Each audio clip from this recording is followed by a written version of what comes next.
Look, I want to talk. I know there was a specific topic you really wanted to discuss. That was a big victory in federal court last week. An out-of-state challenge to the Georgia election law, which you've championed, was thrown out.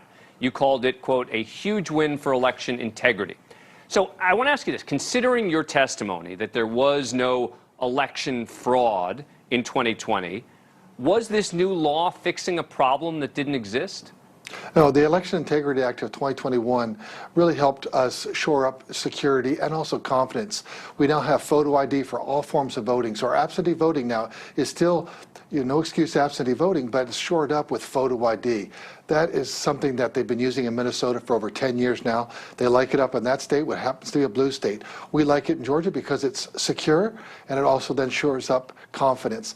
Then we've added an additional day of early voting. We now have 17 days of early voting, and we had just record turnout in our last primary, 1.9 million, versus the highest we ever had before was 1.1 million.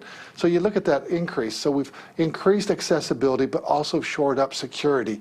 And by doing that, we've elevated confidence, and that's a good thing. You mentioned both security and perception, and I guess I'm wondering if those are two different things, meaning was there a security problem before? There's definitely a perception problem now, in part based on the people who continue to insist that the election was stolen. But was there a security problem before this law was enacted? Well, the fact of the matter is when I ran back in 2018, I said we needed to move away from signature match because it was very subjective, and I agreed with that. And we'd been sued actually by both the Democrat Party and the Republican Party on signature matching, saying that it was a subjective criteria. So we moved to photo ID, which is very objective, tough to argue with someone's photo on a license. And so we've moved that way, so we take that off the plate, and I think by doing that, increase people's confidence in the system, and that's a good thing. Now, look, I've said that I think many in the left-leaning media have vastly overstated the significance of many of the election law changes around the country. I thought the comparisons to Jim Crow were off base.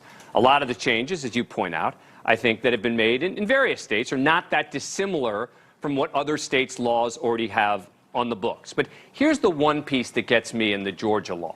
They removed your position from the election board and replaced you with a new official who is an appointee of the Republican-controlled state legislature, which also now controls the makeup of the election board. And the legislature can suspend election officials, giving them the ability to potentially strip power from local officials.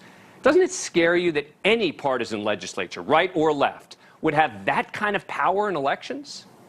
Well, the facts are, and I've been clear, I did not support that part of me being removed as the chair. But be that as it may, the state election board cannot nullify an election. Their job is to report, what the election. Their job is to really look into infractions that happen. So it's really after the election, what exactly happened in that county or with the election official, and so they'll be looking at, really meting out fines and infractions or letters of reprimand, things like that, just to make sure that we have smooth and fair elections that are well run. We want to make sure that the line stays shorter than 1 hour. That's one of the things that we put in with SB 202, the Election Integrity Act. So we have short lines. People like to have short lines. So there's a lot of good positive measures in it. But the GOP, the legislature, again, it doesn't matter if it's GOP or Democrat, the legislature can certainly create some mischief now with regard to the power that it has over the election officials, no? No, that's not true at all. In fact, the incoming state election board chair that was just appointed by the governor, actually comes out of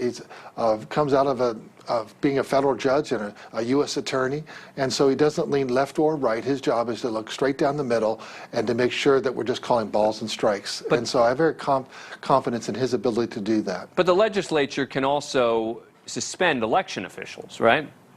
No, what it requires a thoughtful, and right now in Fulton County, they've been struggling since 1993 or 1994. So that's under review. But you have a bipartisan review panel that's looking, one Republican, one Democrat, and the general counsel from the Secretary of State's office is reviewing Fulton County right now. After they come to and bring that information to the state election board, then the state election board would actually have a hearing. So they can't do anything without a hearing. And so there's due process. Lawyers can be brought in on both sides. So everyone's will have their opportunity to have their voice heard. But the legislature still is the one who controls that. No, actually, the state election board, is now doing a process, and so they'll be bringing in people if they choose to do that, and make sure that we have a good election. You look at what happened in Florida, in Palm Beach County and Broward County. They just had these counties that could never do their job right, and there in Florida, the governor had the ability just to fire the election official, and then they hired a new one. And you don't hear about those two counties anymore, so they did fix the problem. And that's what people and voters want at the end of the day. They want their results, they want them accurate, they want to have a high degree of confidence in what is happening in the operation of the election. Thank you for watching.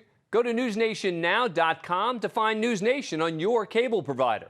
And don't forget to click the red subscribe button below to get more of NewsNation's fact-driven, unbiased coverage.